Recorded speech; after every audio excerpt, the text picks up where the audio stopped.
What's up, everyone? I'm calling this show 49ers Coast to Coast with a 2 because I'm on the West Coast, he's on the East Coast, and we both like rap. And in rap, they often replace the word T-O with 2, and I love that. You know what I'm saying? Or the way Tupac did it, which is more meaningful, I think. So, Grant, I also have to say before you start, actually, I saw your Near Nutter reference, and I love that. That's perfect. That's you, man of the culture. I try to throw that one in as much as possible because How High is an underrated film, and it's one of Mike Epps' best moments. He's so good 100%. In that movie. Plus, 100%. The whole thing was filmed at UCLA, and I have a soft spot in my heart for UCLA. And it's supposed to be Harvard. It's always the Harvard movies are filmed at UCLA because UCLA's kind of got that faux brick thing going. Anyway, so we're a little late. We had a little business to discuss, but we got that out of the way, and now we got to talk about quarterbacks for like the next 90 minutes. We're not going to talk about Kyle Trask because he wasn't at. We might, but we're not going to get there for a long time. We got to talk about breaking news in the sense of yesterday. There's now this rumor that the Raiders are trying to get in on Deshaun Watson, and there's possibly going to be a 3-way trade. I don't know if you and I discussed this last week. You were at the Senior Bowl, but I've been floating the idea of a 3-way trade with the Lions and possibly New England to get rid of Jimmy G. So it's cool that they're now taking my ideas. Should the Niners get in on this, and should they be interested in Derek Carr in particular? We can talk about Watson after. You want me to start? Yeah. In the case of Derek Carr, let me make sure I get this out right. Derek Carr is an upgrade over Jimmy Garoppolo. He is. Right? But like, do you see how my face? You see how my face looked? Okay. It's like a marginal upgrade. So that's my point, right? So when we're talking about upgrade, right? When I'm talking about whatever 2 firsts for Derek Carr better elevate my team to an immediate Super Bowl contender. Derek Carr does not do that, and it's not enough. And he's not worth 2 first-round picks. No, not two first. He plays though. He plays, and that's the thing, right? He plays his games. He actually is on the field. That helps. And like I said, Carr's in the same tier as Jimmy, Cousins, all those guys, right? Yep. But I would say that I would give Carr the edge over Jimmy as far as like how he is. But I'm not moving 2 first rounds to marginally upgrade a position, or I'm not moving 2 first rounders just to get a quarterback who will actually be on the field. Like that's not good business in my opinion. We agree on that. Real quick, let me just make the case for why Carr has value. Not that much, but I'm real familiar with John Gruden. I watched him as a kid, and what he does is anytime a quarterback throws a deep pass and misses, he will get on you for a week. And after a while, he'll get it to the point where the quarterback only throws down the field if the guy's wide freaking open. And you end up with a quarterback who is at the bottom of the league in air yards per attempt and air yards per completion, and that's what Derek Carr is. Some of that probably is him being cautious, trying not to get hurt. He's had injuries, but I believe it's mostly a product of playing for John Gruden. It's what happens to these guys. They become check down Charlies. So if you could get him to another team, I do think with a coach who encouraged him to throw down the field, he definitely has the arm to do it. He just lost the mentality, and I blame Gruden. So again, I wouldn't trade 2 first-round picks, but if the price was Jimmy and a 2, I would do that. Yeah, that might be a little bit more reasonable at that point. Like I said, the upgrade is there. And then it's so suspicious, like how they go about their roster building. Like, why bring Henry Ruggs in if you're not going to have him throwing the ball at all? Like, I just didn't understand that pick. Yeah. And when they brought in Antonio Brown, I was at the intro press conference. And I remember. I was like, hey, Coach John, what is the – if Amari Cooper didn't fit your offense, how is this thoroughbred going to – he's like, I don't understand the question. Right. I know. I found that clip on Twitter, and I bookmarked it, and I was like, here's Grant, like, talking to John Gruden. And, like, the guy's like, we're not here to talk about – Amari Cooper. We're here to talk about Antonio Brown. Like, I'm here to talk about the right point. I mean, dude, your offense isn't suited for these type of thoroughbreds. Why are you bringing in Henry Ruggs? And who are you kidding? No one should be surprised that Henry Ruggs didn't really do much as a rookie. It's not his fault. Look at the offense he's in. Bad fit. Like I had Ruggs. Last year I had Ruggs as the guy that I wanted the 49ers to get because I thought it would unlock something in the offense, take the top of defenses. But when he fell when the Raiders, jumped up and grabbed him, I'm like, that literally makes no sense to me. And poor guy. Now people are under the impression that Henry Ruggs isn't good at football, and I don't like that idea, and that's not his fault. That's John Gruden's fault. All right, let's move on. So we both agree. Any team that gets into this 3-way trade and actually sends 2 firsts to Las Vegas so they can create a better package for Watson is nuts. Mm-hmm. But maybe it's going to happen, and we're going to talk later because of this quarterback market is inflated because of the Rams, basically. But let's talk about Watson.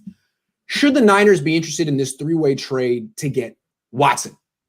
Yeah, that's the only reason they should be in it. Like, what would you be in this for? Like, why would you get into a 3-year deal so you can move Jimmy and get Carr, and then watch Watson go over to Las Vegas and have the NFL usher that in so that the Vegas Raiders have, an electric top 5 quarterback to go with that beautiful new stadium, to go with the team that they try.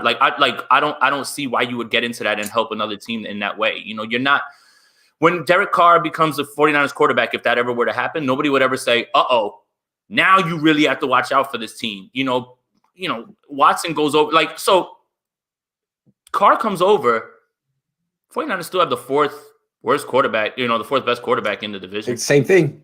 same situation. So what are we upgrading? Why are we doing that? If you're gonna go ahead and do that, then bring in Watson and go for everything, right? Go for broke. If the Stafford trade has taught us anything, is that the Rams take chances and the 49ers don't. And the Rams have been in the playoffs 3 of the last 4 years, make it 4 out of the last 5, unless barring something catastrophic happening with this roster the next year. And the 49ers need to swing, man. Swing already at this point. Yes, agree. But I think we can also agree that there's like a limit. Like if this were an auction, you'd have to go in and be like, okay, we're not going to bid over X. And you have to decide, let's decide what that is right now. I mean, we wouldn't give 2 firsts for Carr. We'd definitely give 2 firsts for Deshaun Watson, but that's not what it's going to be. No. What's it going to take and where would you stop? It's going to be 2 firsts, 2 seconds, and probably a 3rd and maybe like a 6th or something like that, right? But it depends on the years, right? Like it depends on the years that you're doing that. If it's back-to-back and you're giving up back-to-back years of ones, that's tough. That's a tough pill to swallow, right? Because usually those ones are impact players, maybe from day one, unless you drafted a project early. Hold on, real quick. Is it possible that he would demand more, that he would actually get more than 2 firsts? I mean, hold on. When who was it that the Rams traded up with to get Goff in the first place from 15-1? I forget. Was it Cleveland? Cleveland. Yeah. Anyway, the Rams to go from 15-1, they gave up 2 firsts, 2 seconds, 2 thirds. If the Rams would give up 2 firsts and a 3rd for Stafford, I'm thinking the Texans are going to hold out for 3 firsts, 4 firsts, or the equivalent with some players thrown in. I think it's going to get very expensive for Deshaun Watson if they trade him at all. Is it possible? I mean, they've already said that he's threatening to sit out the entire season. You think the Texans might call that bluff? Yes, and you know why? Because they're a poverty franchise and their ownership is insane. Like they would literally do that, and they'll let Watson sit the entire year. That's what my fear is, and that's kind of where I'm kind of leaning now, just based off of when you see how they're moving and how they're talking. There is no doubt in my mind that this franchise that traded DeAndre Hopkins away, that is talking about trading, Deshaun Watson away, will absolutely let Deshaun Watson lose all that money and just sit there and they'll get into on this principle. Right. Because 2 things. One, the ownership is the group that said the thing about inmates running the prison or asylum. There's that. And then the other thing is the GM they just hired comes from New England, and they're very militaristic in their chain of command. The player is below the coach and the GM, and you don't get to dictate what you do. And if you want to, then we're going to make an example. That's how the New England does things. They're not player friendly. So that's the perfect way to look at it, right? So the Texans are this organization of chaos, and then Caserio comes in and he's like, I'm like Bill, and you don't want to be here. Iron get fist. out. Yeah, get the hell out. I'm going to rule this with an iron fist. It's not Seattle. We're not going to have fun here. No, we're going to institute discipline and order. And if Deshaun Watson doesn't like it, he can retire. I mean, that seems to be their attitude. Now, if some team wants to blow him away with 5 first-round picks, I'm sure they would trade Deshaun Watson. But from their attitude, I think from their perspective, they have to win the trade. Otherwise, forcing him into retirement is something they'd be more comfortable with than just letting him scoot his way out of town and have them lose the trade on top of it. They look weak. I don't think they want to do that. That's the thing, right? So this organization seems intent on looking more like the one in charge than it is the one who's making the right move. So again, with the Texans, I never know. I never predict anything that the Texans do because no one ever has a grasp on what they do.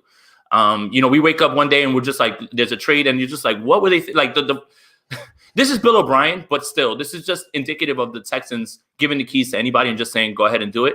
But you trade DeAndre Hopkins for David Johnson, and it's just like, I don't. If you sent that trade in Madden would say no, reject it. Like the Madden would break that trade and say no.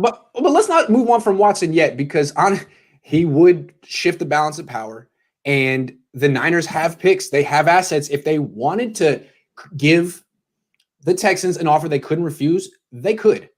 So I just don't know if you want to. And I don't know what that is. Is it 5 picks? Is it a mixture of picks and players? I'm going to say it, but the guy over here is already floated. How about trading Kittle for a first and yada, yada, yada? Kittle has value. Bosa has value. Now, they probably would have more value next year coming off a 16-game season, but there are creative ways that you could make a package and maintain some ability to build around Watson down, because you don't want to become the Texans. You don't want to just be this team with a quarterback and nothing around it. So would you entertain the idea of trading certain franchise cornerstones who aren't quarterbacks for the sake of getting this holy grail? Well, this is tough, right? Because I found myself on one side of the argument, and now that, you see the market for quarterbacks kind of shrivel up a little bit as far as options go. I love Nick Bosa. I love what Nick Bosa's done. Nick Bosa can't be considered untouchable at this point. He just can't, and I understand pass rush, all that stuff, right? The 49ers had no pass rush last year, 5th ranked defense. Deshaun Watson comes in, and that's essentially if like Bosa was hurt. Deshaun Watson comes in and the 49ers are instant Super Bowl contenders. So, yes. I love Nick Bosa. I love the idea of having him while he's cheap, because then you can build around him, and then that's when you can really do some damage. You have to strike on rookie deals. But if it's something like this that they would be asking for, and again, I don't know if they're asking for this. I have had no sort of indication that Houston has ever floated the idea of Nick Bosa being traded also. So let me also say that. But if it comes down to it, and that's the last thing, 49er fans are not going to like to hear this, but I can't see how you wouldn't do the deal. Theoretically, if Nick Bosa is worth 2 first-round picks right now because people think that highly of him, he makes the deal so much easier. If the price for Deshaun Watson is 4 firsts, then boom, you just cut that price in half, trading a player that you didn't have last year. You did well with that last year. And maybe you're not sold on giving him a second contract, given the fact that it's going to be in the range of franchise quarterback money. And he's not a quarterback. So maybe you have these questions anyway. And you're like, wow, we would have considered trading him 2 years down the line when his rookie deal is up for multiple picks or a superstar. Watson's there now. If we could get Watson for Bosa and 2 firsts, would you do that? I would. I know you don't want to hear that. I would. I think that now you're talking about, so second round picks depending on where you're picking, are very valuable, right? They're almost essentially, especially if they're early, they're early seconds, that's essentially a first, right? So second round picks are nothing to poo-poo or just say, get like, it's not like a 4th or a 5th where those guys have a much smaller percentage of hitting. So, I would, honestly. I know 49er fans don't want to hear that, but what you're giving up and what you're getting is just, it's 2 different things. You're going to have to pay Bosa down the line anyway. So that's the thing. He's going to get like 30, 34 million. Look what Joey's getting, and Nick's going to get more. Yeah, Nick's going to walk in and say, my brother got a 150. I want 250. Like, I'm that much better than him. Yeah, and that was 3 years ago. I need more. Mav makes a good point. Even if the Niners offer 2 firsts and Nick Bosa, that might not be enough. The thing about Watson and the quarterback market right now is it's not a buyer's market. It's a seller's market all of a sudden, and that surprises me. So we need to move on and talk about why. When the Stafford thing was coming out, I liked the idea, but the more I thought about it, I was like, not for a first round pick though. 2 2s, that's cool. And then people on Twitter be like, well, you're not going to get him then. I was like, well, all right. And then boom, 2 first round picks in a 3rd and Goff. For Matthew Stafford, who's good, but wow, he's 33, never won a playoff game. So now I'm thinking the Raiders are like, well, maybe we should get 2 firsts for Derek Carr. So what is the ripple effect around the league you think of this trade? So it's a twofold conversation, right? With what the Rams did, the Rams had to offer, a ton more to send to them because they were just like, we can't just do Goff, right? So, they had to find a way to unload that contract, right? And then you're talking about what the Lions gave up. When you see those 2 firsts for them, this is why I tweeted right after the trade, right? Cooler heads prevailed, and I was like, if you're the 49ers, right? If you're a 49er fan and you saw that they gave this up about Matt Stafford, you would not like it. You would not like that. Oh, man, I would be making fun of them to this day. To this day. But no way on that. And, and from, whatever was floated out there on the internet, it never felt like that was something that was a possibility. Again, when someone comes to you and you say, listen, I have this, this slice of pizza, I want $5 for it. Well, somebody says, I'm going to come and give you $1,000 for it. Yes. No. You know, like No. I'm not. No, Sorry, that's not. man. It's not worth it. I lost. I'm out. I fold. You win the pot. Take it. Take the pizza. Yes. Yeah, and I think that the thing that I learned is that all situations are fluid. No one, you know, like all things happen, you know, at the last moment, people swoop in and things like that. Like it's just a business, and you know, we I think this past week was a huge learning experience for all of us of how this business moves and how these trade talks can change. Yeah, I mean, I think what happened was the people in the know expected the Niners to be the favorite. They were the favorite in Vegas. Initially was Indy, then the odds shifted to the Niners, and I'm sure people. I mean, from what I understand, the people very close to the situation, as close as it freaking gets, were under the impression the Niners were going to be in the lead. But that's like handicapping a horse race before it starts. You don't really know. And then boom, like the Rams come off the second rope with 2 first-round picks. Like, yeah, they no one saw that coming. And then when it happens, everyone's like, hey, tip your cap, the Rams, the long shot, you pulled it off. You had the inside, you know, like nice. No Gus, good sorry, job. Man. I love it. Good job. I love it. I love it. And my point about McVay too is like everybody's like, oh, well, you're trading away all your first-round picks. Who says Sean McVay's going to be here in 3 years? That's my point.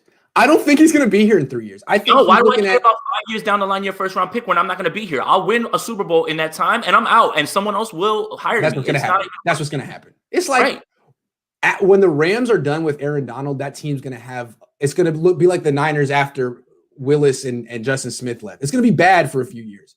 McVay doesn't have to stick around for that. Just get the ring, move on, and he's got 40 years left in this business. Like, he doesn't need to be with the Rams for all 40. So yeah, I see it the same exact way. But look, one more thing: the effect of this move. And all of a sudden, it emboldens the Raiders. Like, oh, we got an asset over here. No, you don't. And second of all, I think it emboldens the Niners. Like, wait a second, maybe we should hold on to Jimmy. I mean, he clearly has no value now because of the injury. That's just the way it is. And Sean down here saying, you know, why can't you extend Jimmy to create the illusion you want him and make the contract palatable, then trade him? Because of the injuries. There's nothing you can say. There's nothing you can do. He's damaged goods. He would need to come back, play another year, and last 16 games for the Niners to trade him. But I think the Niners might be feeling like, hey, instead of cutting him or trading him for a seventh and, you know, admitting that we messed up, we shouldn't have given him the deal. We shouldn't have done this and that. We blew it. Let's hold on to him one more year, see if we can rehabilitate his value, trade him next year, maybe get 2 firsts, 1 first.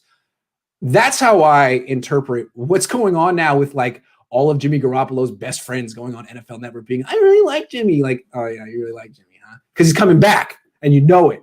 Is that how you interpret this, or am I tripping? No, I mean, honestly, you know, when you see things, everybody compares whatever they're looking for to someone else's deal, right?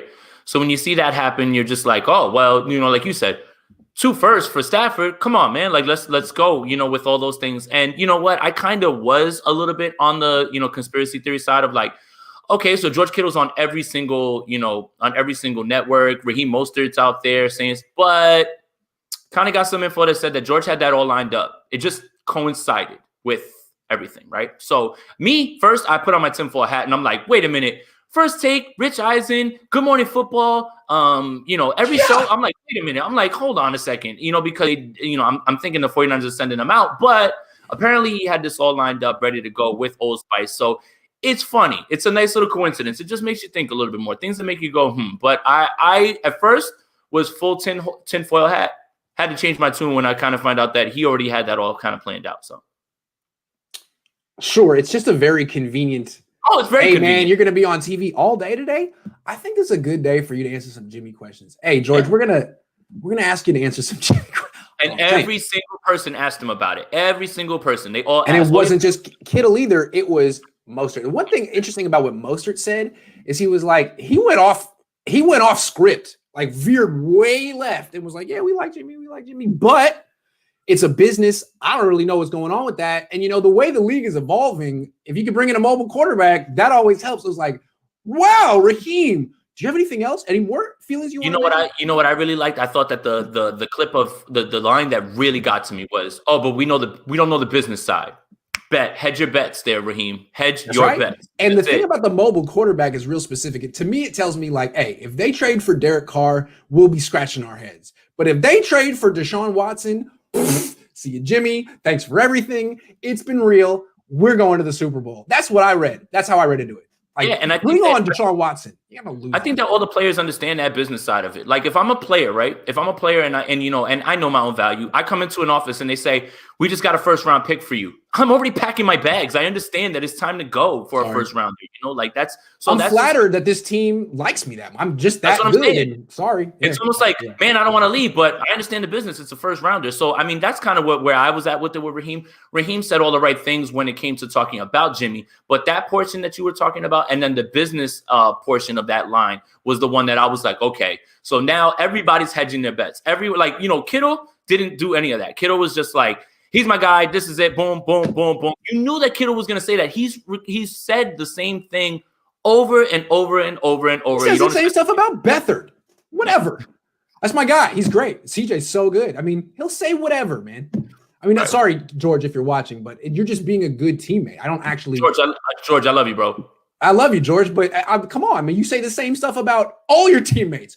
How good is Trent Taylor, George? Tell me. I'd love to hear. He's fantastic, right? He's the best. So, okay. Let's move on. All right, let's talk Jimmy G. So we just laid out why my little conspiracy theory for why I think the Niners are going to hold on to Jimmy for another year. What is your theory? Like, what is happening here? Are they pumping up his value? Are they going to trade him after June 1? Or are they going to bring him back for another year? They're going to extend his deal. I don't know. I'd like to think that there's some large galaxy brain scheme going on here, like a long game. I really don't know. I think that they're just like, they're taking it day by day. And they're realizing as every conversation goes with whoever, as they're realizing as trades go down, where his value is at this point. The 49ers right now have to hedge everything that they've been doing, right?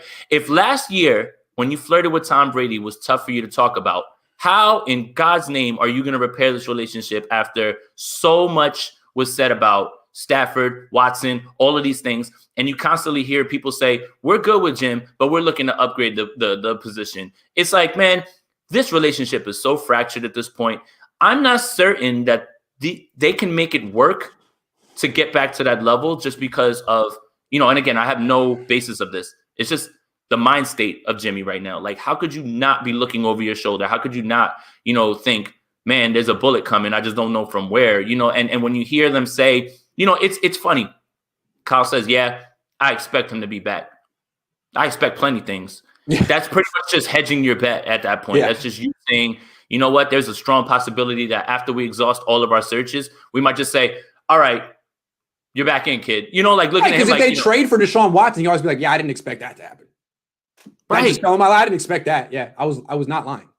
With all this stuff out there about every single quarterback under the sun who can throw a football with the left or right hand, how is Jimmy Garoppolo not hearing any of that? Come on, man. I don't see how that's possible. And all this stuff. If this were the Rams, they would have moved on already. And this is the Niners' problem. I mean, one of their problems. They have a player that they've seemed like he's in the doghouse or they don't like. They have a very strong opinion that they don't like this player anymore. Dante Pettis, Jimmy Garoppolo, Akello Witherspoon. Then get rid of him. If you don't like him, send him to a team that does, dude. Why are you torturing him? Why are you sticking with him? Why? I don't know what the word is, but hedging, whatever. The Rams just move on.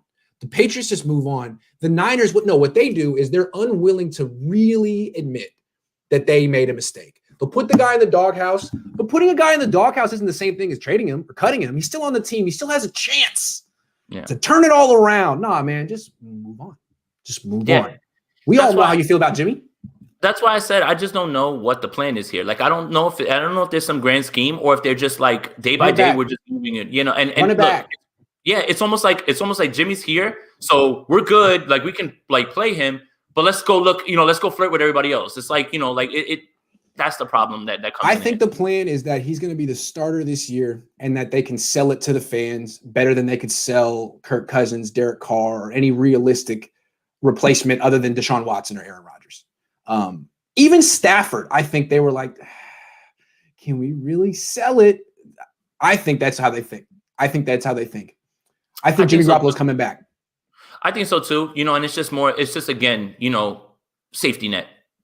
Right? Who's gonna really? I mean, people on Twitter, they said it on NFL Network. The Twitter army wants to get rid of Jimmy Garoppolo, but the real fans understand. The real faithful understand. I think that's what they're trying to get the Twitter army, you and I, to back Jimmy Garoppolo. my It's not going to happen. my fandom has been revoked like plenty of times on. So like I'm not even like don't call me a 49ers fan anymore. Like the Twitter mob has decreed that I am no longer a faithful. So that's it. Got to move on now. Okay, so both of us kind of feel like the Niners are gonna ride with this one more year. Like they're almost like a year behind the Rams on the timeline. You lose the Super Bowl the year after the Rams. You move off your franchise quarterback a year after the Rams. Are you really setting yourself up for like a 9-7 wild card first round exit? Maybe. I mean, this is the seventh, spot now. So, it's hard to count the 49ers out as long as, they're like, here's the other thing, right? And this is the part that I want to make sure that I say. The 49ers can absolutely make the playoffs with Jimmy Garoppolo. Absolutely. That's the thing. Absolutely. And they need to make the playoffs next year because they've had 3 losing seasons in 4 years. If they have a fourth one, everyone's going to be looking at Kyle sideways. Everyone. Yeah. Sorry, you can't do that and be good. So, yeah, they need to make it back to the playoffs. Yeah, I mean that's the thing, right? And that's my point, right? You want to clown the Rams for not having first round picks. They're in January 3 of the last 4 years. The 1 year that they weren't, they were 9-7. They're gonna be back next year. Isn't that what you want from your franchise? Don't you want to be in the tournament every single year? Right. And here's the thing: I definitely feel like the Rams have they have a philosophy that gets them to the tournament, but I also feel like they have a philosophy that prevents them from winning the whole thing. And that's a problem that they have to address at some point. I feel the same way about the Seahawks. Like they're there every year. They're never going to win the Super Bowl. And we've talked about why.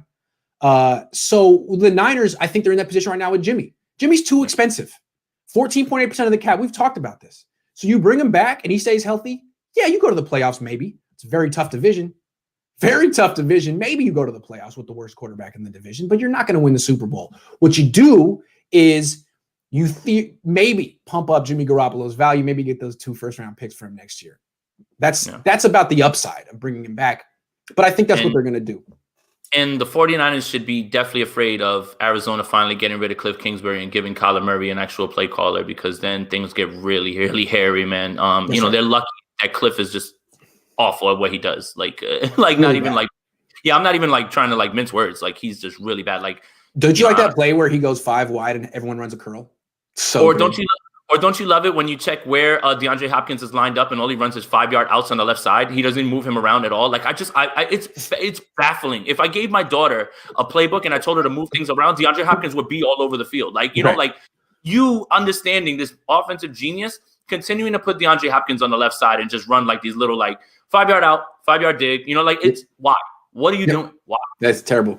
That's really one of the best things going in the Niners' favor is that Cliff Kingsbury is going to get fired next year. Should have got fired this year. They're going to waste another year on that loser. Okay, so now we're going to do a bunch of stuff like what will the Niners do? What should the Niners do? Because it's always 2 different things.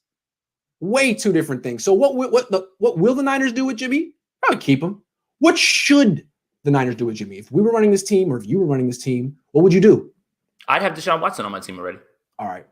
I've made no bones about this. When Deshaun Watson becomes available, look. Okay, fair. You're right. But let's just say that Houston does some sadistic stuff and refuses to trade him because you have the right answer. But let's put Deshaun. It's almost like the cheat. It's like the cheat code. Yes, okay. Watson's right. Yes, it is. But let's say that is not a possibility. No. What do you do with Jimmy? You have to run it back with him at this point, but you have to also draft somebody. At this point, right? Like I just said, I can't in one breath tell you that this team can make the playoffs with him and tell you that there's no sort of upgrade out there. Every upgrade is marginal. Cousins, Carr, do you need to get an upgrade or can you get a similar level player for a cheaper price and upgrade your team and hope that the guy that you bring in at least plays 16 games?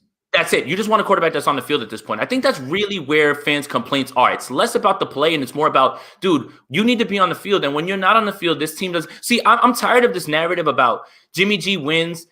But it's Jimmy G wins against CJ Beathard, Hoyer, and Nick Mullins. He better be better than those 3 guys. He better have a better record than them. I hate that comparison of look what happens with Kyle when Jimmy's there and when he's not. Sure, a consistent quarterback who can actually do things, that'll help you a lot. But when it's CJ, Nick, and Hoyer, come on, man, that's not a fair comparison. There needs to be context when you put those numbers up. Here's what I would do with Jimmy Garoppolo, and I don't know if it's possible, but this is my plan. The Niners aren't going to do it because it would be selling low on Jimmy.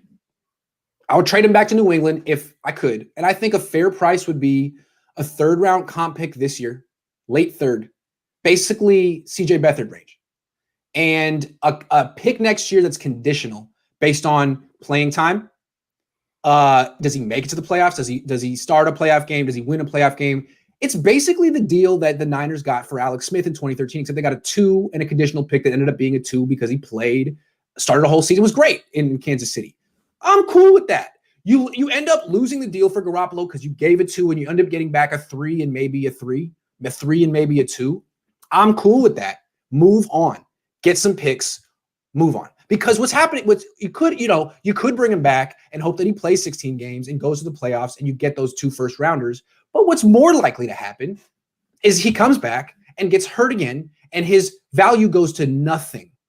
Nothing, because it's now clear that he can't make it through a 16-game schedule, or he has like a 20% chance of doing it. And now you missed an opportunity to at least get something for him. I would trade him for the 3 in a conditional right now. I have no sort of insider info or anything like that, but like my mind kind of tells me that Jimmy would love to go back to New England. My heart tells me that Bill Belichick's not trading a thing for him. Yeah. That's the problem, right? And I think he went on like record was just like, not gonna happen. And he was the one that loved Jimmy, right? Yeah. That's my issue. It's just, where is this gonna happen? Maybe Washington, Indianapolis. See, Indianapolis feels intriguing for me because Indianapolis has someone in Frank Reich who can do similar things that he did last year with Phillip Rivers and with Jimmy. Good line that can protect him. Yeah, and they got a guy who can run the ball. Apparently they're going to be interested in Chris Godwin. You're talking about lining up Godwin, Hilton, and Pittman. No matter where Hilton is in his career, those 3 guys with that line with Jonathan Taylor, Jimmy Garoppolo absolutely has a chance to be successful over there. That's the one team that I feel is very intriguing for him. That's what I'm saying. Niners, call around. If you can get a 3rd-round comp and a conditional in 2021, take it. Take it. And say, you know what? Yeah, we were wrong about Jimmy Garoppolo. We thought he'd be better, but we hedged our bet with our contract. We didn't go all in with the contract the way the Rams did on Jared Goff. We always knew that we were signing him after 7 starts and there were going to be questions, mysteries. We're going to learn about him. You learned he's not exactly what you wanted. Move on, dude. Just take the loss. It's not that big of a loss. Take the 3rd. Yeah. And that's again what I keep going back to it, but I will give credit to Sean McVay for it. It's just like, man, him and Les Snead, they're just like, you know what? Get him out of here. Like, make a move for Jalen Ramsey, get the number 1 cornerback in the league. You get rid of Marcus Peters, you do all those moves. I swing and miss, but swing. Come on. All right, let's answer a couple questions real quick before we get on to the next topic. Sean says, how many 5-yard behind the line passes can Kyle design? I think the staff trade made Kia's worth Ferraris and pushed us out. What's the cost to draft a quarterback? Yeah, man, I think he's right about that. He's going to be designing a lot of short passes next year. The Stafford trade blew up the market to the point where the Niners, I think, are more thinking about, can we get something for Jimmy as opposed to, can we get a replacement? Right, and that's the problem, right? So if you move up Jimmy, who's the replacement? What is the move from there? Because you're not assuring yourself Watson. If Jimmy's not moved in a deal for Watson, now you're really going to go back to the point where, remember, you know what? Let's just run it with Hoyer for a little bit. I know him. Something stupid like that might happen, and I hate it. We're going to talk bridge quarterback next. But before we do, 49ers Ultimate Report says, okay, I have something to say, Grant. Niners are. Are you saying it because it's capital? You're yelling? Yeah. Niners are doing Casey a deal when they drafted Mahomes. Yeah, they might be. It could be like the last year of Jimmy in SF. Wait, I'm 49er fan? Wait a minute. I thought I had my thing stripped. Awesome. So I'm back? Cool, I'm back, yes, guys. He's in. I'm back. Do you think this is 2017 KC? 2021 Niners is 2017 KC? No, because who's the project quarterback in the first round that you wind up getting, or the project quarterback that you think that you're getting and that you'll be able to groom? Because we're going to talk about that. All those guys are going early. All right. Diehard Niners 101 says Jimmy looks good and Patriots are struggling. Patriots pay more for him. The coach on the Bill Belichick's going to be on the hot seat. I did not see that happening at the end of the sentence. That was a plot twister. Wow. Hey, man, if Bill Belichick is on the hot seat, maybe he makes a desperation move. He probably hasn't really accomplished much in his career. That's the problem. So my thing is that, like I said, while I credit Bill Belichick with the job that he did this year because he was incredible, man, his draft picks, man, that's the thing. It's like, you have to look at everything. Bill's got, Bill's Bill, right? Go, whatever, cool, whatever you want to call him.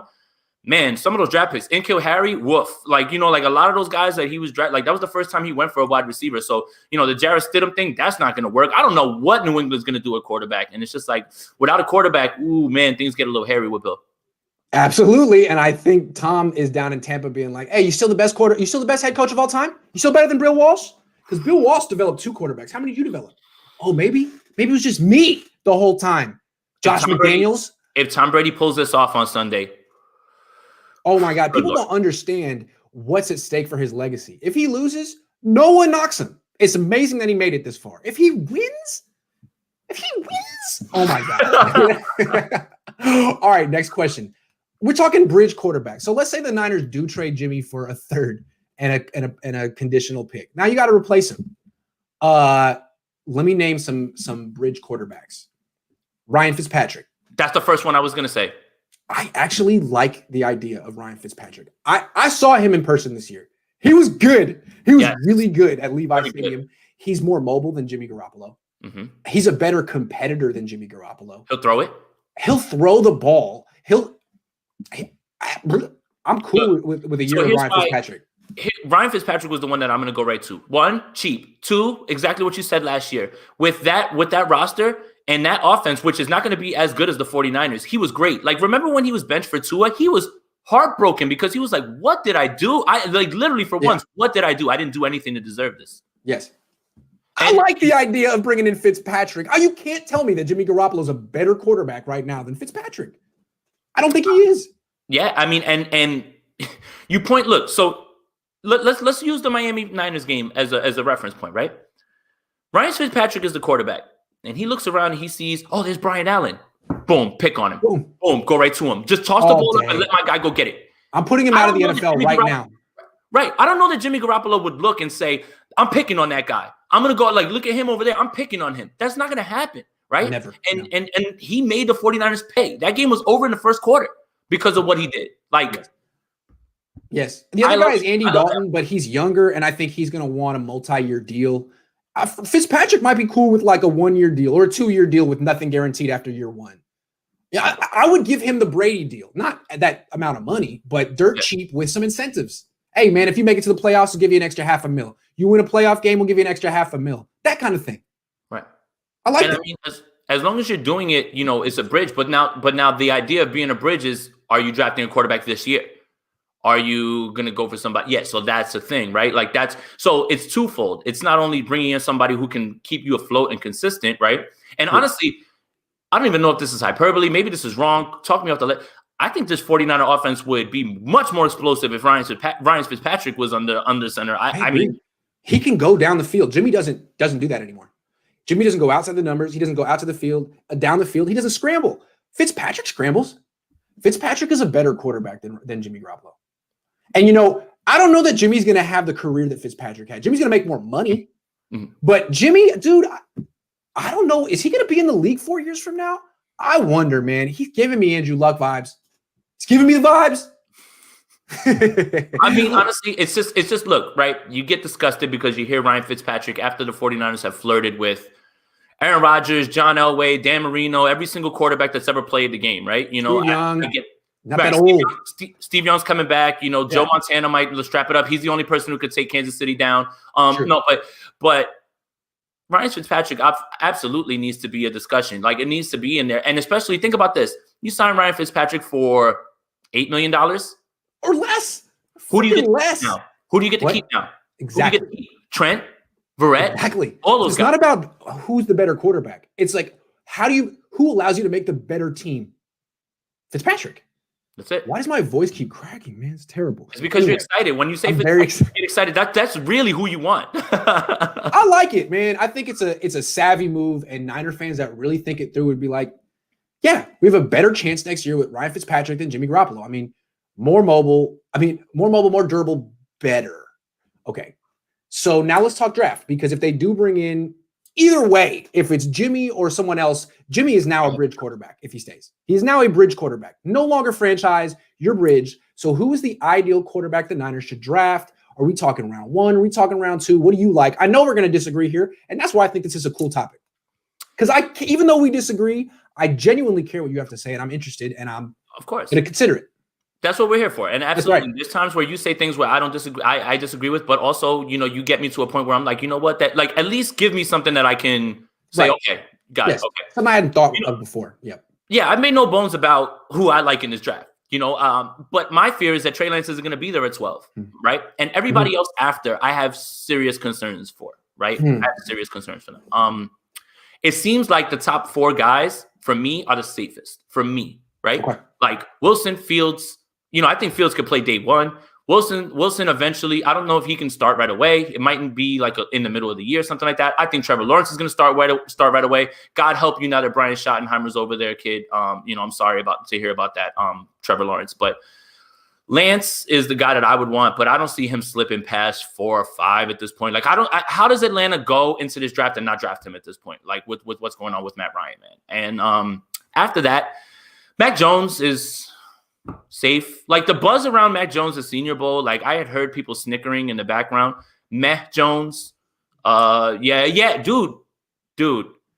There's something about whatever the media is putting out there about Mac Jones and how he performed this week that makes no sense in my eyes because I watched it. I was there. Don't show me the one throw that he makes. Show me the other throws that he didn't make. He was meh, or he was meh. They were calling him Meh Jones. So we're hanging out the night before, and someone walks up to us and is like, Mac's not playing tomorrow. And we were like, what? It's Alabama, right? If I send a tweet on that, sources say Mac's not playing, then Mac doesn't play, right? But we were there, and Mac didn't play. They were calling for his name in the stands. Mac. Why didn't he play? He didn't play. You know why? Why? You know why? The buzz? Bad. It only would have hurt. He's going to kill his stock more. Oh, it was an ankle. Oh, he had an ankle? He'll stop. Why didn't Kyle Trask play? Is it an ankle or is it an ankle? I don't know. I don't know, man. I wasn't there. No, we didn't really hear much about Kyle. Like it was more about Mac because there was this narrative out there of like, oh, look at how well Mac's doing. Dude, these are 5-yard outs. These are right in the middle of the field. Like he wasn't doing anything that was like Jamie Newman. As much as I was talking with you on it, the first day, he hits a shot in the corner of the end zone to Austin Watkins, where Austin Watkins doesn't even have to turn around. It's in his arms. Mac Jones doesn't have that in his arsenal. It was never there. This entire week, never there. I don't like Mac Jones. I try to be diplomatic because I haven't watched a ton of his film, but I don't like Mac Jones.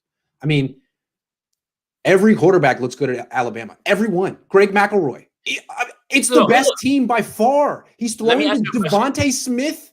How much exactly? So here's the thing. How much does Mac Jones benefit from 1, Steve Sarkisian's pro-style offense, 2, Jerry Jeudy, Devontae Smith, Henry Ruggs, Waddle? This Najee Harris, the offensive line, the defense, the fact that he's always winning, he's never behind in a game. I mean, he plays the position in a rocking chair. It's just so easy. And it's like what you have to do, in my opinion, to evaluate these quarterbacks is you can't just watch the film. I know it sounds crazy, but if you watch the film of Tua and Justin Herbert in college, you would have to give Tua a higher grade. So what you have to do is visualize what would it look like if Tua were at Oregon? What would it look like if Justin Herbert were at Alabama? And even when you start to honestly think that way, you can see it. Justin Herbert at Alabama, it would have been breathtaking. It would have been unreal. The problem is Tua at Oregon, he would have been Jeremiah Masoli. He wouldn't have been all over Sports Center. He wouldn't have been all over television with these highlight plays. One more thing, right? Is like, man, I don't know, like what, because of the combine and whatever's happening with COVID, we're not going to get a full draft evaluation process. This year, this Senior Bowl was juiced because everybody is using this as their last opportunity to do anything, right? And it's just like Mac's going to wind up going higher based on all of those things that we talked about. His ceiling for me is just a solid starter. Like that's it. Yep. That's all I see. Nothing. That is his ceiling. Agreed. And I don't even think he's going to be I think he's a backup, but his ceiling is solid starter. So that's not a first-round pick. Right. Oh my God. To me, that's a third-round pick. That's CJ Beathard territory. End of third. He's fine. He's fine. You know, he's a guy who's going to sit in the pocket. He'll make your throws and stuff like that. But, it's fine. Think about it. No, but what you said, not only the playmakers, not only the offensive line, the running game, the scheme. Very creative and NFL, more going on than the average college scheme. Like, for example, Texas A&M. I've been watching a lot of Texas A&M recently. We're going to talk about that guy in a minute. But Jimbo Fisher It's a standard RPO college scheme. Standard, nothing special about it. And the playmakers at Texas A&M, there are none. I mean, the receiver that's been there the last few years was like Jay Sternberger, or they have some good tight end stuff. It's like it's a whole different thing. So when you're evaluating these quarterbacks, you have to almost look beyond the film. The film is part of it, but you have to look at the whole context. Like, what is the quarterback being asked to execute? Who are his weapons? Can you pull up this comment? Mac Jones has the best QBR in college history. Who said it? I don't know. It's somebody from Russia, I think. Vlad the Impaler. Yeah. Okay. I'm looking for it. How many guys have torn up college and gone on to do nothing? In the NFL. A lot. You know, Tim Tebow's the greatest quarterback in college football history, probably, right? Because he wins and all that stuff. Dude, college football. This is why I stay out of the quarterback, evaluation process. Guys that look like slam dunks. It's hard. It's guys hard. That are in the third round, surprise. This is why I like the discussion. It's hard. Right. All I know is the buzz around all of the scouts that were sitting around when we were in the media room, when we were doing things and we were moving around, they were calling him Meh, M-E-H, Meh Jones. Here's what you guys need to remember. Mac Jones is popular in the media because he has highlight plays on national televised games. That's how the media does it. Scouts and teams don't care about your highlights or what you did on television. They don't care. They're going to like a guy like Kellen Mond. I'm going to talk about him in a minute. And they're going to look at a guy like Mac Jones who has these highlights. They're going to be like, those are Devontae Smith's highlights. Those are not your highlights. You're not that good. So I'm interested that they call him Mac Jones. Here's the thing. Trey Lance, the reason I don't like him, and to me, I would not do the first round pick. Well, we're going to talk about here. The thing about Lance is the lack of experience. That concerns me. Hell of an athlete. Zach Wilson, the thing that concerns me is the level of competition. Hell of an athlete.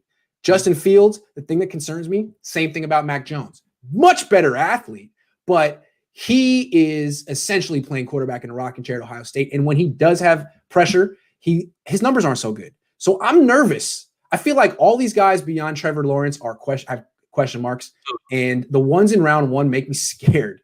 So I'm going to go like conservative here, but we're going to talk about So I think you're dead on, right? And I think that's a discussion we need to have. Every single one of these top 4, top 5 guys have concerns, including Trevor Lawrence. Yeah, he does. He really does. Nobody in here is polished, like just done, right? So it depends on where your concerns are and how far that pushes people down the draft board, right? Like nobody's going to say, hey, I'm concerned about Trevor Lawrence, but I'm not taking him at 1. That's not how this works. No, but he's not bulletproof. No, he's not. He's definitely not Andrew Luck. Let's answer. We got a couple of questions real quick, and then we'll go to the next topic. Anthony says, "What do you guys make of the story that Jimmy's injury was worse than originally reported?" That was Rick Bucher reported that, I want to say yesterday or 2 days ago, which is interesting because he's a basketball insider, but he's extremely plugged in basketball, and he's been a Bay Area guy in the past. So what do you think? Have you heard that? Yeah, I heard it, the Rick Bucher thing, and then he talked about them being in on Aaron Rodgers, and I'm just like, and the Jimmy thing, like it was all in the same tweet. That's a lot. No, but have you heard this one particular thing about Jimmy's ankle being worse? Because certain players have sort of alluded to it publicly, but then they didn't say what it was. I think Mostert said it. Yeah, an unnamed player, right, that I've spoken to has said that he has no idea how he was able to walk and move. And, I even asked the question, was he ever cleared? And he says to me, yeah, but like for like a game, he's like, no, he was like, if that's the case, then like you're cleared, but you're not in shape to play and stuff like that. So look, I don't know. This is what I learned this week. I don't trust any media at this point. Yeah. A lot of guys have agendas. A lot of guys are giving stuff, and this is all the stuff that I learned just sitting around listening to people talk in Mobile, like just listening to people say things. And it's just like, dude, I don't know, man. Like, I don't know what to make of any sort of story that comes out anymore. I don't speculate anymore, and it's just I'm done, man. I mean, things change until the very, very end. Look, if his ankle is worse than expected, here's the thing that I keep coming back to with him: is he the next Andrew Luck? With Andrew Luck, what was it? His shoulder? Yes, shoulder, ankle, all that stuff. Like so what Andrew Luck got frustrated with was the constant always having to rehabilitate. And that mentally is tough, man, because you're like, all right, I'm good now. You get hurt again. You got to do it again. Is Jimmy any different? I mean, he spent all of 2018 rehabilitating. He spent all of 2020 rehabilitating. And now with the thing that stood out to me about Andrew Luck was like, oh, he's got a shoulder injury, he'll be back. He's got an ankle injury, he'll be back. And then the report's like, it's worse than you think. There's no timetable for his return. It's worse than you think. And then he's gone. You know what? It's just not worth it anymore. I don't know. That's a long leap for Jimmy, but everything I keep hearing from him is he's still not ready. Still not ready. God, it's one of those things. It's just, okay. It's been a long time. Ankle sprain. How bad could the ankle have been? I guess it could be really bad. I guess. I don't like to speculate on, guys' pain. Sounds like it's bad. It's just like, sounds like it's bad. Yeah. How's it going, Grant and Jason? Literally watched you guys break down quarterbacks last night, and I think I got a solution for the Niners-Broncos. For the Niners. I was on with the Broncos fan. Well, we were talking, I don't know. Anyway, appreciate you, CTO, the ghost. Maybe we'll hear your solution sometime. Sebastian Martinez says trade back, fill in holes. We usually hit late anyways. Yeah, that's cool with me. I like that. Was there one more that we passed? Hold on. I just want people to, oh, yep. I know this first move will throw some of you off. But at 12, if Kyle Pitts is there, take him. Take Trask in the second. Trade for Ryan after Jude 1. Look, we're going to get to this topic. So I hope you feel you're going to get your money's worth. We're going to talk about the first round pick, the second round pick at length. So just bear with us, CTOD Ghost. Now I want to talk about Kellen Mond because this is a guy I was interested in before the Senior Bowl. He won the Senior Bowl MVP. Trask didn't play. Mac Jones didn't play. This guy seemed to seize an opportunity, but I wasn't there. So what'd you see from him in the practices and what'd you hear about him? Can I just say this first before I preface anything that I have to say on Kellen Mond? Yeah. All the quarterback play this week was awful. Good God. Ian Book is not good. The guy that you say I look like, he's not good. Jamie Newman. Franks or something like that. Yeah. I think it's just the facial hair. The facial hair. Yeah, I was gonna say I kind of see it, but I was like, come on, man. Ian Book was just like, dude, there's a read right in front of you, he decides to take off. And I'm just like, Jamie Newman has no sort of pocket presence. He's raw as hell, man. He just stands there until he gets touched.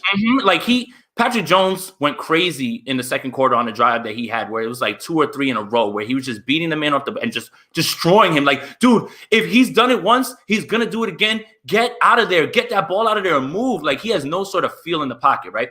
With Kellen Mond, and this is the thing that I noticed. First quarter, he had 32 yards passing. Mm-hmm. Every throw was at somebody's foot. Every throw was over somebody's head. And everybody was like, oh, like in the crowd, there wasn't that many people in the stands. So people were like, oh, you could hear it through that. Oh, but here's what I found. When I was able to speak with Matt Rule, Carolina Panthers coach, because they did allow us, access to them. Uh-huh. Someone brought up a question and asked him about play calling. And he said, this is the way we're going to do it. Every quarter, I'm going to give it to somebody else. So the first quarter, Kellen Mond was in there with somebody.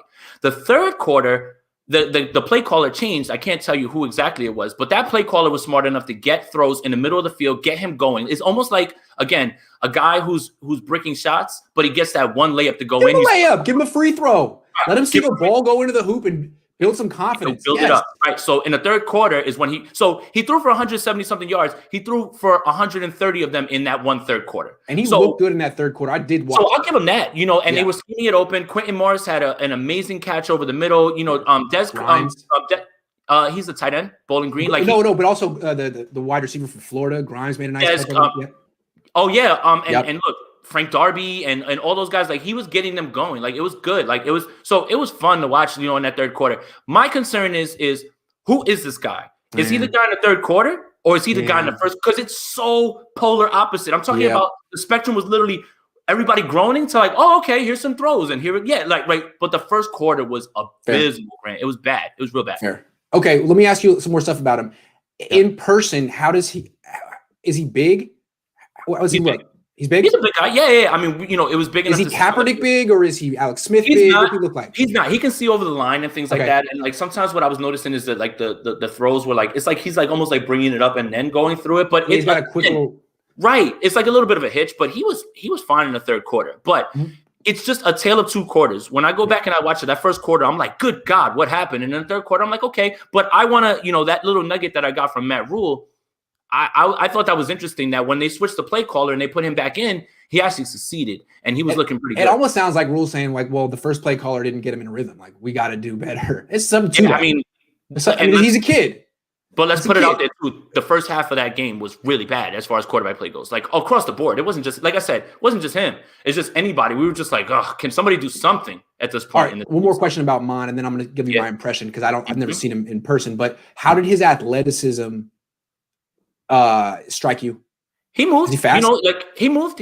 Like, he's, again, you don't need fast. You just need someone who's aware, right? That's what Jamie Newman doesn't have. He's fast, but he doesn't feel the rush coming. So it's like, dude, sometimes we just need you to be able to be mobile in the pocket, or maybe just take a few steps outside the pocket and get yourself moved. He's a legit scramble threat in the NFL. Yeah. So there was a play. I can't remember what quarter it was that he's on the run and he's making a move, and the throw should go to the sideline. Unfortunately, the placement of the ball was like on the receiver's hip, like his back hip. So when he went to go, it was an incompletion, and I was like, see, that's what I mean. Ball placement. If you're going to be moving in that direction, get it out there to that side, and that's what I didn't see. Okay, so let me make the case for why Kellen Mond is one of the more intriguing prospects in this draft. First of all, he's late first at best. Late first at best. You don't have to take him top 20. And what he's got going for him is upside because of his athleticism and experience. He's a 4-year starter in the SEC. He started, I want to say, 44 games, won 31 of them, has a touchdown to interception ratio better than 2-1. His completion percentage is 59, but if you take out that rookie year, it's 60.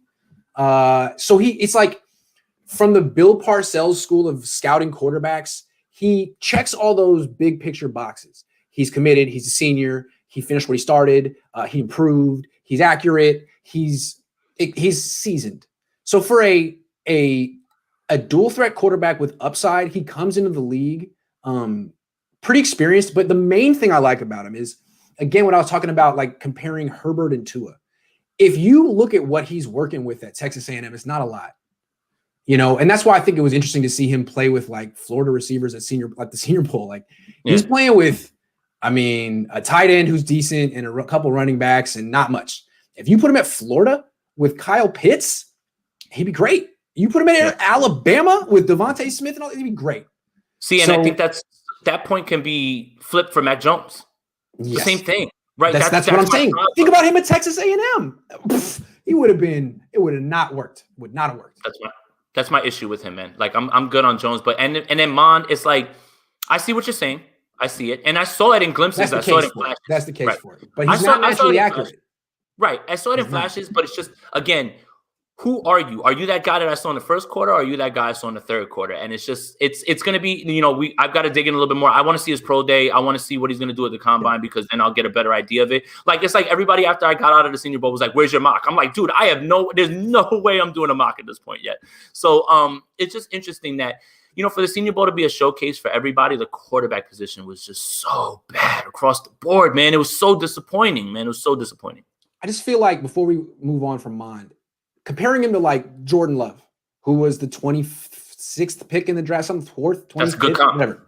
That's a good comp. I think Mond's a better prospect because Jordan Love, he had better numbers. He had a great year. He played at Utah State. This guy's a 4-year starter at the SEC. I just think he's physically similar and I like him better. So if he ends up going in the late 20s, I think I wouldn't be surprised. Again, I think he's going to be a player that the league likes better than the media does. Yeah. And then again, like I said, with everything that's going on, another thing that Matt Rule said that was really, really, really impactful when I first spoke with him. And first of all, what I learned too is 2 things. Matt Rule is a hell of a coach, and he's coached every single position in his life, right? O-line, tight end, running back, everything. There's a stark difference between Brian Flores and Matt Rule. Brian Flores walks in, he starts the practice off, he gets everybody going, doesn't say a word. When he gets to the end, he breaks it down. Yep. Matt Rule, if you were listening to the Senior Bowl and watching it, anytime you heard someone scream, that was Matt Rule. Matt Rule's that guy. He's that guy. So when he was talking about, I asked him, or somebody asked him, hey, how does COVID now change your scouting look for quarterbacks? Because remember, Matt Rule's in the quarterback discussion, right? Because they need to upgrade their quarterback position. He says, you missed that personal touch. And he told the story about how last year at the Senior Bowl, he was in the elevator with someone who was going to be drafted highly, did not say specifics. He said, after the 42nd ride with that player, he knew that he wasn't a fit with his team. And he said that's the part that he's missing is the personal touch. He said that he got off the elevator and he looked at his guys and he was like, we're not drafting that kid. He's off our board. Yes. So what did you say in 30, 45 Agents out there, do not let your clients take an elevator ride with Matt Rule because he will write that dude off. Man, when he said that, it's like, that's what's weird about this draft process, right? Draft picks are usually a crapshoot anyway. Now you're talking about even more now because you're missing that personal touch, right? You're missing like remember Ja'Kai Polite? Ja'Kai Polite's like number one first round. He bombed all of his interviews, and it was more indicative of his integrity and the intangibles that you can't scout. And I didn't want to believe Jacob Eason last year, right? I love Jacob Eason, and people were talking like, could he be in the late first with Jordan Love? And for whatever reason, every team was like, dude, you don't get it, do you? Like, you don't get what's up. And he fell to day 3. See you, Jacob. It's just that all this now is just a very, very much a crapshoot at this point, even more so than it was. And that's what's going to make this weird. Guys are going to get overdrafted because of their hype and what they did and things like that. I don't think that everybody's fully had the chance to process all this stuff. And it's just everybody's trying to do the best they can. So this draft, you're going to see people go really high. And then 3 years down the line, we're going to look back and say, what in God's name were you thinking? But you have to remember it all in context of what's going on right now. Real quick, my favorite question of the day so far. Before Stafford trade, McVay said that Goff and Wolford would compete for the starting job. Should the Niners be interested in Wolford as a cheap option? I typed out a joke tweet where I was like, oh, well, we can still go get the best quarterback on the Rams, and that's Wolford, but I was just like, nah, he's their Mullins, right? Same thing. Huh? He's their Mullins, right? But he's got wheels. He's the back. No, right. But he's the backup that the whole team or part of the team started to feel was better than the starter. Or they might have been like, okay, we're not screwed. Yeah. All right. Which position should the 49ers pick at number 12? This is not what they will, because that's the next topic. What position should the Niners pick? This is what we would do, what you would do. I would love to see Patrick Surtain at 12. I really would, man. I just don't think he's going to make it there. I think that at this point, filling in, he profiles as everything that you want, for a cornerback and everything. And then I know that this is a stupid point to make, but I always feel that when guys are from football families, like his father was, they understand how to move. They know how to be prepared. They're the ones that have been around it their entire lives. So I would love to see Patrick Surtain at 12. I'm not certain that he's going to be there. So you're not certain that he's going to be there is what you're saying. That's a good point. I like that one. That was terrible. Let's end the show right now. Shut it down. Shut it down. No, I'm with you. I think they got to go corner at 12. How can you pass on a potential all-pro corner? And if Surtain isn't available, I like Joe Horn's kid. Oh, J.C. Horn? Yeah. Caleb Farley is really good, too. I just don't know if he's going to be I like him, too. I mean, Yeah. any one of those three at 12 is cool with me. If the Niners don't have a starter to complement Jason Verrett, I don't think Emmanuel Mosley really should be starting on the outside in the NFL on a good defense. He's all right. He's solid. He's solid. All right. But yeah, you can do better. And especially if you have to go against DK Metcalf twice a year, you're looking for a bigger body cornerback, which is one reason I almost might lean towards Horn or Farley over Surtain, just because you're trying to find a matchup for DK Metcalf in particular. But I don't know, maybe Surtain can match up with him. But I'm again, corner around. Look, and if you need any indication as to what a corner can do, here's your talking point. Week 1, DeAndre Hopkins, 14 catches, 153 yards, whatever. Niners lose 20-24. When they play again, DeAndre Hopkins, 7 catches, 43 yards. Niners win 20-12. That's what a cornerback does for you. That's right. That's what a cornerback does for you. That's right. Okay, so we both agree they should go corner round 1, not quarterback, not offensive line, freaking corner. So the follow-up question is, which position will Kyle Shanahan take at pick 12? D-tackle, and you guys are going to love it. You guys are going to – No, seriously, it's going to be either defensive tackle or edge. Yeah. I mean, right. everything that this defense is built on, like this is a very old school way that they build this team. Offensive line, defensive line, let's go. Let's get win in the trenches, damn it. Yeah, it's 1997. Yeah. Yeah. Yeah. Right. So, I mean, like I said, you will take your defensive lineman, 49ers fans, and you will like it. And you'll go and you'll get no dessert if you even say one bad thing about it. It's definitely going to be an edge rusher to replace D Ford. There's no question about it in my mind. There's no way they're taking a cornerback in round 1, even though they should. It's not going to happen. I don't know who the edge rusher is. I don't even know. Me neither. It's going to be that.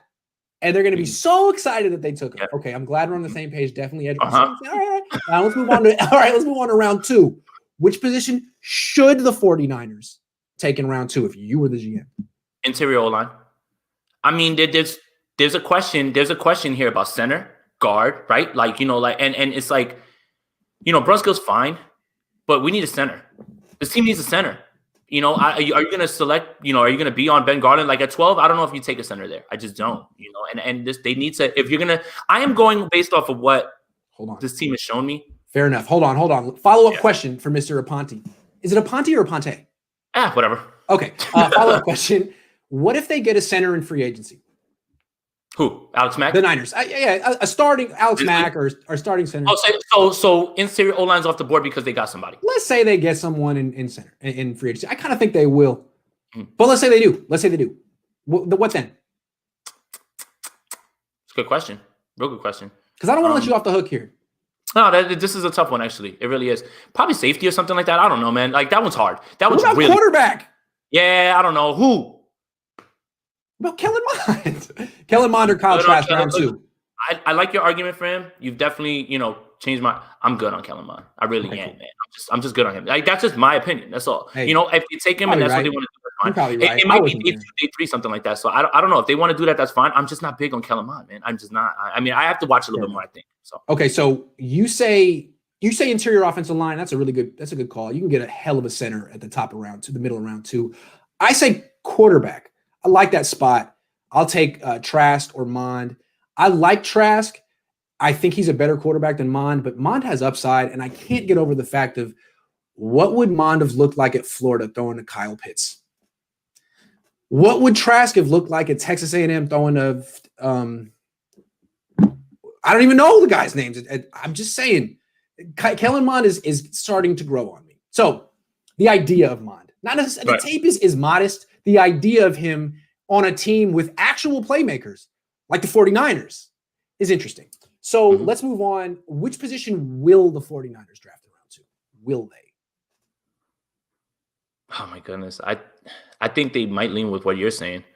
I think they're going to go with what you're saying. I think they're going interior offensive line, man. I think they're going center. Yes. Yeah, I mean, they have to at this point because you just think about it, man. Like when Richburg goes down, Garland steps up and he's fine, right? But it's so clear that when the 49ers center position is in flux, a lot of the things go wrong, with the calls. Like, I think that what people like about Richburg isn't necessarily what you should like about him. What you like about him is that he's able to call out the protections and he's quick like that. That's really what it is. And you also need an anchor in the middle of that line, right? Because again, we've talked about it. There's guys on this line that just like to keep their stat sheet clean, as opposed to saying, man, I got to help this guy out, or I got to help this guy out and teach a little bit. So if you get a center in there, who is cheap, but is one of those cornerstone centers that you can find and you're just like, now you're good, set your watch to it. Yeah. That really improves the entire O-line, because I think people are losing the fact that, when Grosser was in there, when it wasn't Garland, it was largely bad. It really was, and I don't want to pile on him because he was fine in week 1 and, but when they move Brunskill over, it's just like, you need to get that middle, you need to get that center fixed. And if it's Creed Humphrey, I'd be through the roof. I just don't know if he'll be there. Because I think Weston Richburg was a second-round pick. I mean, the Niners didn't draft him, but I think that's, if you're trying to get that caliber of a player, that's where you get him. I'm going to go dark horse here because interior offensive line is a good bet, but we're talking Kyle here. What's Kyle going to do? Is Kyle going to draft an interior offensive line in round 2? Or is he going to draft a wide receiver? I think he's going to draft a wide receiver just because that's what he does. I don't know. Kadarius Toney, whoever. Amari Rodgers, let's get excited. Yeah, whatever. Yeah, he's going to take a wide receiver. That's what he does every year. Second round, wide receiver. He's taking him. So that's what I'm saying. He's going D-line in round 1, wide receiver in round 2, just like last year, because that's what he freaking does. You know what I'm saying? I mean, it's history is bound to repeat itself. And it's just, when you see the way that they're drafting, it's clear that they have a philosophy. And that's the best way that you should look at it. They're not going to break whatever philosophy they have because those guys believe so much in what they're trying to build. So, they're not going to be they're not going to be talked out of what it is that they think is the right way to build this roster. That's another thing. So. And I've never met someone in life who has more self-belief than Kyle Shanahan. Ever. I mean, when everybody's been calling you pretty your whole life, you start to believe it. I mean, he is. Only Shans. He's my coach, man. I'm not talking about that. I'm just saying, that's my coach, man. But when when you hear, that your entire life, and you've also backed it up with your play designs and all those things, and when basically 10 teams in the league are going to be running your offense, you're doing the right thing. So, all right, final question of the day, because I've kept you for about an hour. No, we're good, Grant. I'm good. My daughter's watching TV. Parent of the year right here, man. What's she watching? Dora? Or is that Rainbow Ruby on Netflix? I didn't even know that one. All right. Don't have kids yet. Enjoy yourself. How late in the draft will Kyle Shanahan wait before he takes a quarterback? Yeah, he's going to take one of these like third, fourth, fifth round guys, and we're just going to be like, oh, why? I see that coming. Again, I mean, at the same time, he took CJ Beathard in the third. So it's clear that that's exactly what I expect. He's going to bring back Nick Mullins. They're going to bring back Jimmy Garoppolo. They're going to let CJ Beathard go. And they're going to replace him with someone in like the same exact pick. Third round comp. Mac Jones. I don't know who it is. So whoever's available in the third round comp, who's going to be? Thanks. I hate it. Well, you know what though? Here, look, all those things that I said about Mac Jones, right? You take him in the third and you get him as a backup. Yeah.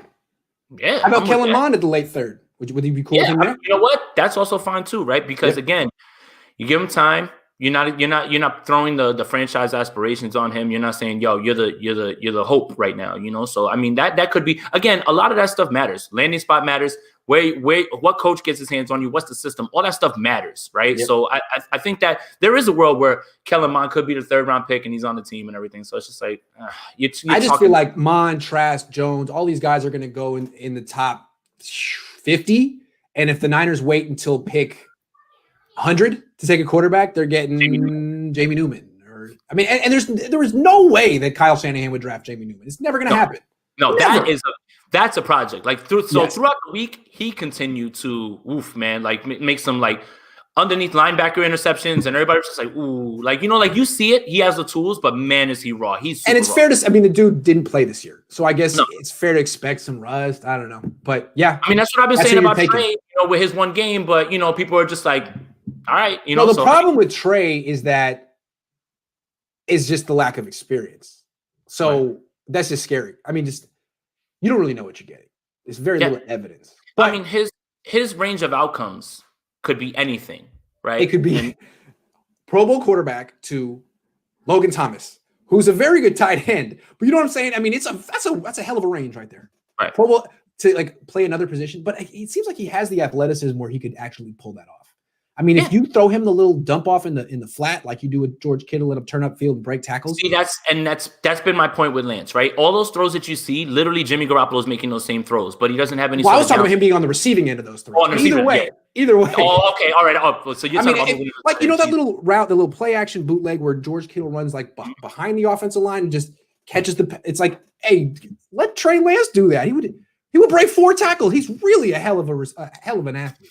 That's all I'm saying. And, Raj says we should sign and trade Trent to the Bengals for a first this year, draft a corner and tackle in the first, and take edge or center in round 2. Opinion. You just blew my mind. I'm not against. Can you trade? You can't sign and trade Trent. Can you? Can you? No. That's so you're gonna first of all, Trent Williams is not going to play for the Bengals. That's the thing. Yeah, he's not going to do it. No. That's really it. He wants to win or compete for a Super Bowl. And the Bengals are years from that. Years. Yeah. And I don't think that Trent Williams can waste away over there in Cincinnati. So, I like the idea of it, though. This is a great idea. Maybe just change the team, but the Bengals have a high pick. So, it's not crazy. Yeah, maybe any team that doesn't have a left tackle and has cap space. Indy? Yeah. I don't know. Oof, I fear for whoever's the quarterback back there if there's no Trent Williams on the left side and if it's a righty quarterback and he doesn't have his blind side, I'm scared. So if Trent wants to win that, Trent definitely wants to win that. That's just what's going on. And I could never see him accepting that. So yeah. Mac Jones ain't making it past 15. I pity the team that takes him, man. Good luck. I just hope the Niners don't take him at 12. The media has pumped him up. The media has pumped him up high enough now that even with his performance, which again, I'm not certain what people were seeing when they watched the practices and things like that, because all those throws, I was just like, oh, cool. Cool. Cool. Yeah, it's all right. It's fine. 5-yard out, that one throw that has made the Twitter rounds. Do you notice that that's the throw they're featuring? They're not featuring any of those other throws from Mac Jones. One over the shoulder, up the seam, that whatever. Was beautiful. That was beautiful. but they're not Didn't showing. Jimmy Garoppolo make that throw to Emmanuel Sanders a couple of times? It's the Jimmy Garoppolo throw. Jimmy Garoppolo made that throw in the Vikings game, and Jimmy Garoppolo made that throw in the Arizona game where he threw the ball before Emmanuel Sanders even turned, and when he turned, it was in his belly. Look, and he did it against Minnesota. Yeah, the Minnesota game. The Vikings. Yeah, that's it. He did it twice. It was a deep route. It was a deeper route because the ball went right over the defender's shoulder. You literally couldn't have placed it any better. So that throw. Yeah. So again, I've seen that throw. Mac made that throw. Mac missed a hell of a lot of throws, and nobody's ever talking. I don't get it. Yeah, man. I just feel like you put Kellen Mond on that Alabama team, they would have been undefeated, and his numbers would have been just as good, if not better. But I guess we'll never know. But that's what I'm saying. So I'm right. And everyone, thank you for listening and changing your opinion because I said so. Jason is a baller. We didn't have him last week because he was in Mobile. Well, how'd you like Mobile, by the way? Is it cool? Mobile is... Were they hospitable? Yeah, they were. Nice. Just the cultural differences. You nice. See that right off the bat. So the first thing that I learned when I got there was that, did you know that Mardi Gras was created in Mobile? I did not. I thought it was a New Orleans thing. Huh. So when I first got there, I'm like, what's all this Mardi Gras stuff? And they were like, well, Mardi Gras is actually from Mobile. And I was like, oh, wow. Had no idea. Huh. Learned that. And just the people understand that when the Senior Bowl is in town, that everybody's nice and everybody, the one complaint that I have about Mobile, no Ubers. None. Huh. So if you don't rent a car, interesting. None. Oh, that's a pain. Like somebody comes for an Uber and they're just like, if you don't get in this Uber now, you're not getting one for like another. And I'm just that is so funny. I guess it's needed like a more urban, densely populated urban area for stuff like that. Yeah, because it's a downtown area. And then I witnessed my first super spreader event. Yes. So look, I'll leave it at this, and I'm not trying to badmouth Mobile because I had a blast there and I want to be able to go back there, and I'm not trying to like condense a whole town, but we got a tip that a bunch of people were going to be at a place, to link up. And that's what we're doing. We're trying to rub elbows, trying to talk to people, get our names out there, get our faces out there. We pull up and we get out of the Uber, and there's three of us, and we're all wearing masks. And this place was packed to the brim with a band. People are singing into the back of people's heads. People are singing into other people's mouths. Not one mask in sight. I literally looked at the other two guys that we were with, and I said, I'm not going in here. And people were looking at us with our masks on like we had three heads. It was such a surreal experience. I've never seen anything like that at all. I am actually going to be monitoring Mobile's counts because there has to be an increase soon. Jeez. There really are two different countries, man. It's crazy. Scary stuff, man. Scary stuff. What about the Airbnb situation? Was it affordable? I bet it was. It was affordable. So again, the houses had this New Orleans look, in the area, and they all had the Mardi Gras vibe and everything as well too. So it was awesome. It was very affordable. Met a bunch of great people. Got to do something that I dreamt of doing when I was a kid. And I couldn't ask. Like I said, this week was such a learning experience. I wouldn't change anything. All right, the only thing I would change is that Stafford would be a Niner. But I wouldn't change a thing from what I learned. And at least you got a meme out of it. Oh my goodness, man! So that was actually really good because that helped ease the pain of everything else, and I thought that was really fun. It was great. The meme was great. Yeah. I'm gonna let you go, but Niners send two. Hold on. Niners send 2 firsts, 2021 second to Texans. Nick Bosa, Jimmy to the Jets. Get Deshaun Watson in a corner from the Jets. Send Darnold to. I mean, yeah, a three-way deal seems like the best way to get it done for Watson, and I haven't thought about that. That sounds creative. I don't know, Ramsey. Yeah, I like it. What do you think?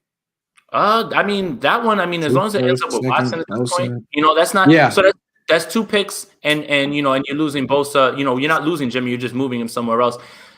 I would have a hard time saying no to that because people down there got Ted Grudy. Oh man. Ted Grudy. Nice people, man. Very nice people. I had a woman say this is the largest tennis center in the United States. I was like, wait, in the country? She's like, well, I don't know about the country, but the United States for sure. Dude. This same story happened to me in high school. There's this kid went to my high school named AJ Simmons. He was supposed to be like an NFL player. He was like 6'4" when he was a sophomore, and he was ranked in some magazine that was passed around the school as like a top 5 recruit. He ended up being Gronkowski's backup at Arizona and never making it. Okay. Anyway, so he's 15 and he's top 5, and someone goes, "Hey AJ, I seen you're top 5 in the nation." And he goes, "Hey man, I don't know about the nation, but I'm top 5 in the country." We were like, "Yeah!"